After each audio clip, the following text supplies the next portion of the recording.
Desmond Ritter, you are no longer a Falcon. I got that one right. He has been traded to the Arizona Cardinals for wide receiver Rondale Moore. So we're going to get to know Rondale Moore a little bit, and then we'll talk about the departure of Desmond Ritter and what that means, which it doesn't mean a whole lot, although I do think it has some ramifications at the backup quarterback position. But it's a pretty cut and dry, straightforward trade. It's Desmond Ritter for Rondale Moore. Now, Desmond Ritter, of course, starting 17 games for Atlanta over the course of 2 seasons, did not play very well. And, well, Raheem Morris was pretty blunt about it when he said, I wouldn't have this job right now if we had better quarterback play at the NFL Combine. But let's talk about Rondale Moore a little bit, because I think we're all pretty much ready to put the Desmond Ritter era behind us. So Rondale Moore, a 2021 second-round pick by the Cardinals out of Purdue, is a speedy gadget-type guy. 5'8", 170 pounds. So I think Arizona thought he could maybe develop into a more downfield player. Instead, that part of his game never really took off, and that I think is accurately represented in 3 straight seasons with a season high of 435 yards and 1 touchdown. So don't get me wrong, I am excited about this trade because you at least got something for what I thought would be maybe a 6 or at best a 6th or 7th round draft pick, and instead you're able to flip it for a former second rounder, which maybe that second rounder will never really turn much into the NFL. But for now, just in my head, Desmond Ritter for a position of need that was a former second round pick, yeah, how can you not be optimistic about it, right? Here's what the updated depth chart looks like, by the way. They brought back Kaderil Hodge, which we'll talk about later on in the video. But Drake London now being joined by Darnell Mooney, 3-year, $39 million contract. Rondale Moore on the last year of a very cheap rookie contract. Kaderil Hodge returns. So Atlanta now goes from 1 to 4 wide receivers after entering free agency with just Drake London. But like I said, this is taking absolutely what I thought would be nothing and at least flipping it into something that, hey, it happened to be at a decent position of need for you at wide receiver, and it got some, juice to it. Because when you're a second-round pick, like first and second-round picks, you can kind of ride that train for an extra year or two, and the fan base can still hold that belief of, well, one day you'll get to that level. Otherwise, you wouldn't have been picked that early. So ultimately, I feel like this is a great trade for Atlanta. They got something for nothing. They cost him nothing to get Rondale Moore. And if he turns into a, decent gadget number 3, number 4 guy, I'm on board. I mean, how can you not be, right?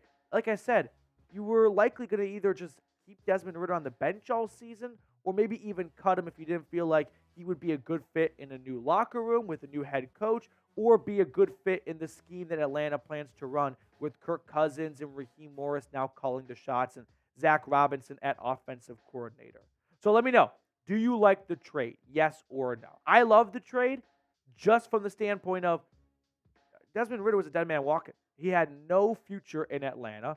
So to get something for him, I mean, I thought it would be a 6 or a 7. So to get a player, I mean, it feels like you kind of cut the line a little bit and you get a player already who I think has a real chance of maybe not being a great receiver in Atlanta, but if you can get 500 yards and 2 or 3 touchdowns, that's 500 more yards and 2 or 3 more touchdowns than you were going to get from Desmond Ritter all season long. So, yeah, sign me up for this being a great trade for Atlanta. Now, we're going to talk more about this in just a second and talk about what that means for the backup quarterback position. But first, I do want to highlight our sponsor today, which is Prize Picks. Daily fantasy made easy and the largest DFS platform in North America, where all you do is pick more than or less than on 2 to 6 player stat projections and watch the winnings roll in. Now, we all know that the action on the floor is heating up, but one of my favorite things about Prize Picks is they offer injury insurance. So let's say one of your players goes down in the first half of a game. If they don't return in the second half, then that player projection won't count against you, and the rest of your entry stays alive. Now, here are the selections that I would say I'm going with, but my producer is a St. Bonaventure alum, and these are the selections he is going with. So we're going to ride with the Bonnies today, boys and girls. We're taking the Moore on James Harden. It's Pi Day now, 3.14 points. And then I don't know who that is. I have no idea who that is, but evidently they deserve the more and the less. Smitty, do you want to vouch for this or what? Absolutely. It's the Atlantic 10 tournament. College basketball is getting hot. It's win or go home. Daryl Banks, if you remember the Peacocks of St. Peter's a few years ago, he was the leading scorer on that team. So he knows how to shine when the lights are bright. Yeah. And Chad Venning's been playing very bad over the last couple of stretches. I think he's going to have a mid-game again. Prize Picks is going to revoke this sponsorship deal with us. All right, download the Prize Picks app and use code CLNS for a first deposit match up to $100. I know you all probably forgot that already, so don't worry. I put it in the comments and description of today's video. Prize Picks. Pick more, pick less. It's that easy. So some re-signings that happened earlier before the trade went down, which, by the way, one final thought I just want to air out on the Desmond Ritter trade. This definitely shapes up for Taylor Heinicke possibly staying in Atlanta to be the backup quarterback. So just going to put that on your radar. Wouldn't be surprised if they still decide to move on from him. There are a lot of cap savings to be had. I'm frankly shocked he is still on the roster, but just going to put that on your map right now. But let's talk about Kadarius Hodge. He comes back after a pretty solid year, like 14 grabs, 232 yards, and an offense that really lacked downfield vertical passing, and he wasn't the number one or the number two. So I think just from a special team standpoint and a roster round-out standpoint, it's not a bad move. Like, I don't think Kadarius Hodge becomes a lock to make the roster still. He's wide receiver 4 in my eyes, so you go get a guy in the draft at pick 43. Now you got 5 real contenders for the roster. You get a surprise UDFA. Maybe that guy takes Kadarius Hodge's spot. So that is a signing that went down in the wide receiver room before the Rondale Moore trade got done. And then also Storm Norton, all-time name, offensive tackle, re-signing with the Atlanta Falcons. Remember last season when Caleb McGarry and Jake Matthews kind of battled injuries at stretches? Storm Norton was the backup who filled in pretty often. And PFF actually graded pretty kindly to him. An overall grade of 68.3. He had 1 penalty, 1 sack allowed, and 283 snaps. So a pretty decent sample size for a swing tackle that plays on both sides of the offensive line. And again, Atlanta needed to have a swing tackle because they were starting to get a little thin at offensive line depth. And that's primarily because they've been spoiled. Like Jake Matthews, Chris Lindstrom, just Iron Men, right? Caleb McGarry, not missing much time in his career. Drew Dahlman, Matthew Bergeron, I don't think either of those guys missed a single snap last season. So you don't want to, go so skinny at offensive line that if the worst happens, you're unprepared. But the good news for Atlanta is they do have a lot of confidence that those starting 5 can play all 17 games. So to wrap up here, let's just kind of refresh everyone's memories on all the moves Atlanta has made so far in free agency. Kirk Cousins comes over on a 4-year, $180 million deal, of course. We're going to have a video, by the way, on the tampering allegations against Atlanta and Kirk Cousins later on here on the channel, so make sure you subscribe so you don't miss that. Tight end Charlie Warner, 3-year, $12 million contract. He had an all-time quote at his press conference. He's like, when it comes down to blocking, it really just comes down to whether or not you want to do it. And I was like, that's the most tight end thing I've ever heard because some tight ends maybe don't want to block too much. This guy, he enjoys flipping pancakes and working for free at IHOP.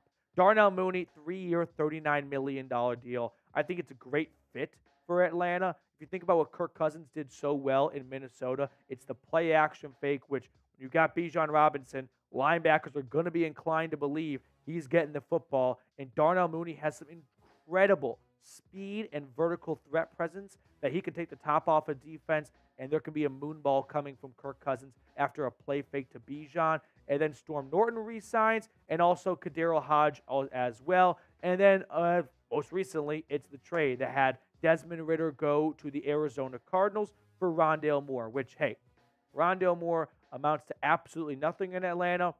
Perfectly fine with me. It cost you absolutely nothing, and there's only upside to be had. I almost look at this as just acquiring Rondale Moore for nothing. The only downside would be he's going to have a roster spot, and if he stinks, maybe that robbed an opportunity of some day 3 pick or UDFA to get on the roster. But ultimately, how can you not be just jazzed up about the possibility of the Falcons somewhat getting that second-round talent out of him and putting it on their field, because the Cardinals, with just a bad head coach and quarterback situation for far too many years at this point, whether Kyler was hurt, not playing well, whatever it may be, head coaching carousel going on. Maybe a bit of stability in Atlanta could help recheck and recalibrate Rondale Moore's career. So grade the Falcons' free agency so far, A, B, C, D, or F. The only thing that's holding me back from giving it a flat-out A grade is the edge rusher spot. They still have a need at edge rusher, so I'm going to give it a B+ grade. There's more work to be done, I believe, and maybe they wait to the draft to do that. I feel a little bit bad for Terry Fontenot. I mean, think about what his plan at edge rusher. He wanted to trade for Montez Sweat.